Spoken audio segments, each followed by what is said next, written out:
Hello, my name is Christopher Renstrom, and I'm your weekly horoscope columnist here on Astrology Hub. And this week, I wanted to talk to you about the Mercury-Mars sextile taking place on July 5th and the Sun-Uranus sextile taking place on July 10th. Now, these sextiles are taking place between the zodiac signs of Taurus and Cancer. So, what does that mean? It means this is a good week to be a tortoise. Now, what exactly do I mean by this is a good week to be a tortoise? Well, basically, I'm referring to what is generally agreed upon as being the two slowest signs of the zodiac. Now, hold on a moment there, please, for people born under Taurus and for Cancer. I don't mean to be insulting, but if you peruse general astrology books, you'll find that basically the prize for being the two slowest signs in the zodiac pretty much go to Taurus and Cancer. Now, Taurians might respond defensively by saying, well, I was built for comfort, not for speed. And Cancers might respond with, well, I need my downtime. But basically what it gets down to in the end is that yours are the two signs that pretty much take forever to get things done or to get from one place to the other. And that is a good thing. Not only is that a good thing in general, that is a particularly good thing when it comes to the planetary sextiles that are taking place this week. Now, I think everyone is pretty much familiar with the story of the tortoise and the hare. It basically starts out one day, well, rather cruelly, the hare is making fun of the tortoise. Oops, that was a slip. The hare is making fun of the tortoise, okay? They're hanging out one day, and the hare is just like, looks over at the tortoise and says, God, how does anyone put up with you? It takes you forever to get from one place to another. And the tortoise responds with, what do you mean? It doesn't take me a long time to get from one place to another. And the hare interrupts him very quickly and says, that's exactly what I'm talking about. All you had to do was basically agree and say yes, but instead you have to start explaining a long and tedious explanation of why it doesn't take you long to get from one place to the other, but everyone knows that it does. You're just very slow. To which the tortoise replied, slow? How about if I challenge you to a race? A race? A race? A race! You've got to be kidding! Oh my God, that is the most hysterical thing that I've ever heard. You, a tortoise, challenging me, a hare, to a race. I double challenge you. Okay, then I'll take you up on this foot race. Where shall we start and who will referee it?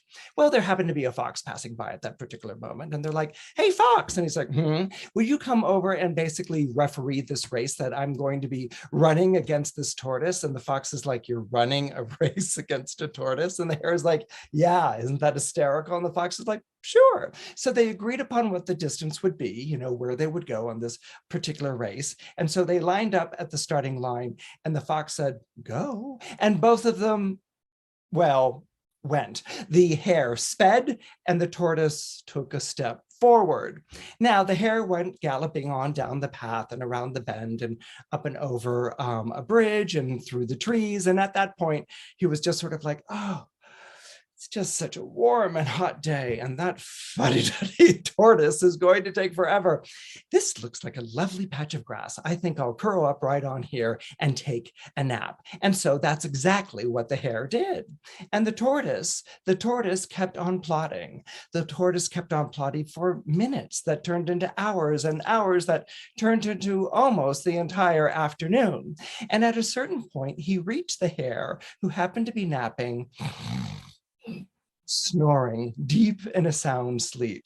And the tortoise, smiling wryly, kept on moving forward and forward and forward until the sun began sinking down on the horizon. The afternoon became cooler, and that's when the hare woke up and said, "Oh, I've got a race to finish," and went speeding off and saw the tortoise within a step of the finish line. And at that point, the hare sped as fast as he could, screaming after the tortoise, saying, "I'm going to get you. I'm right behind you. I'm faster than you." And the tortoise, with great quiet glee, stepped over the finish line, looked back, and said, "I have won."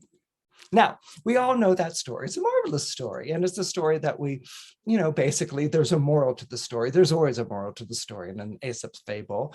And basically the moral of this story is, I don't know, something like the race isn't always won by those who are quickest. But if we break this story down into the elements, it has a particular message. Let's move the earth and water signs over into the tortoise camp, and let's move the fire and the air signs over into the camp of the hare. Now, basically, the earth and water signs are known for being slower than their air and fire equivalents. That doesn't mean slower on the uptake. It could very well just simply refer to the fact that it takes them longer to get things done. And this comes from the fact that the earth and water signs are yin in their energy, and the air and fire signs are yang. And what that basically means is that the air and fire signs are much more excitable.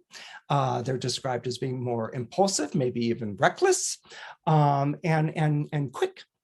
Quick on their feet and fast with getting things done, easily interested and easily bored. And the earth and water signs are much more deliberate. They're much more sustained in their effort, and they go pretty much at their own pace. Which is slower. Why is it slower? Well, think of earth and water. Think of gardening. You pour water on the earth and something grows, but it doesn't pop open and get larger, like water applied to one of those sponges from Williams-Sonoma someplace, where you just add water and, suddenly there's a sponge, or you add water and you have instant oatmeal or something along those lines. What it is that you have to water something, you have to nurture something, you have to cultivate something, and then eventually it sprouts, and eventually it grows, and eventually it blossoms. So this is why it is the nature of water and earth to be slower, or to take things slower. Now, what's interesting about this week is that you have 3 planets. You have 3 planets famous for their speed, which are appearing in the zodiac signs of Taurus and Cancer. Mercury is the planet of the mind, so it's known for figuring out things rather quickly.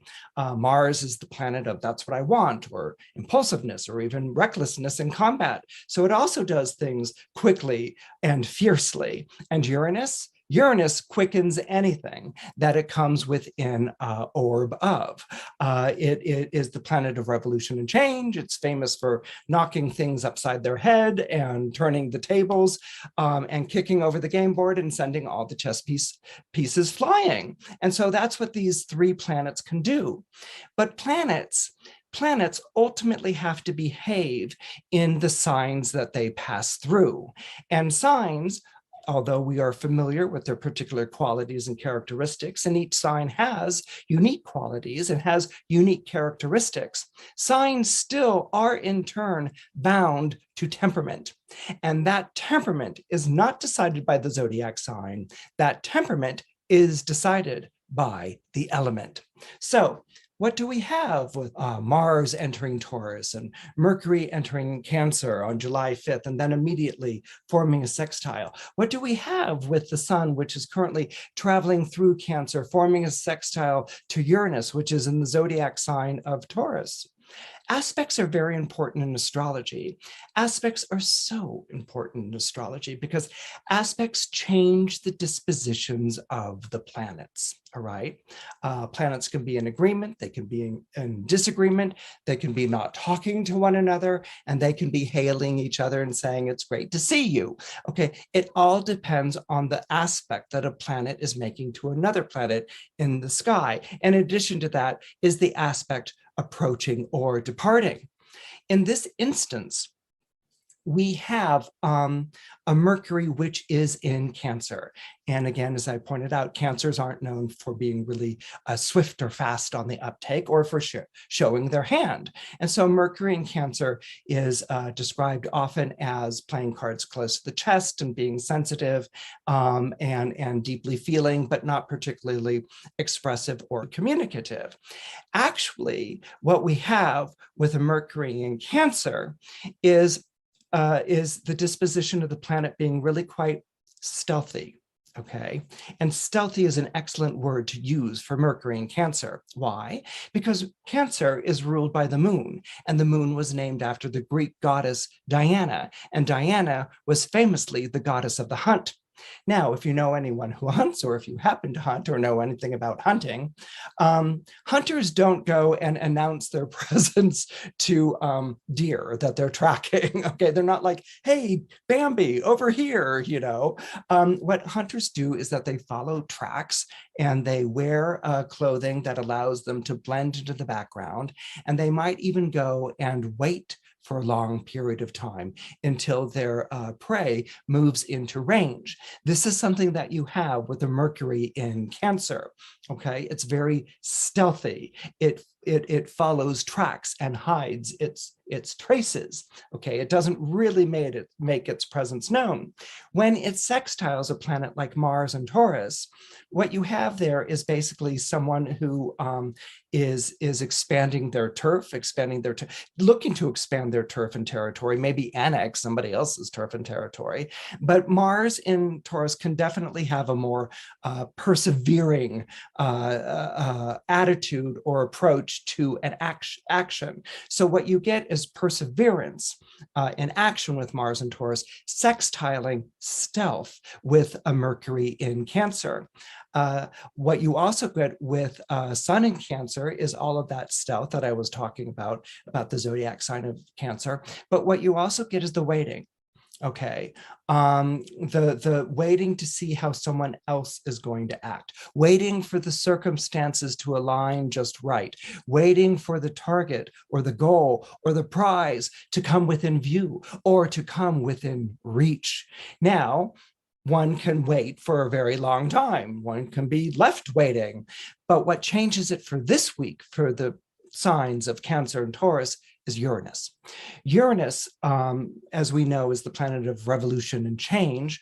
It knocks over something that's set, and that's basically Uranus in a conjunction or Uranus even in a square. But you start moving Uranus into a trine or into a sextile, and Uranus, the planet of revolution and change, switches gears to Uranus, the planet of revelation and enlightenment or insight.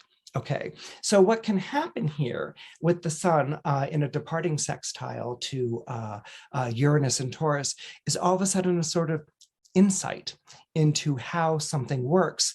So if I can take a couple of steps back here very quickly, what water and earth signs do is set out a plan, okay, an approach that they know is going to take a long time to reach fruition or to be realized. And this is something that we definitely see in the zodiac signs of Taurus and Cancer. But when you move certain planets into these signs, and when they form an aspect like a sextile, it quickens the moment, okay? It doesn't make them quicker, okay? It makes the moment quickened. The moment is quickened. The action is quickened. The strategy is quickened so that it moves all of a sudden very quickly, very swiftly towards a realization.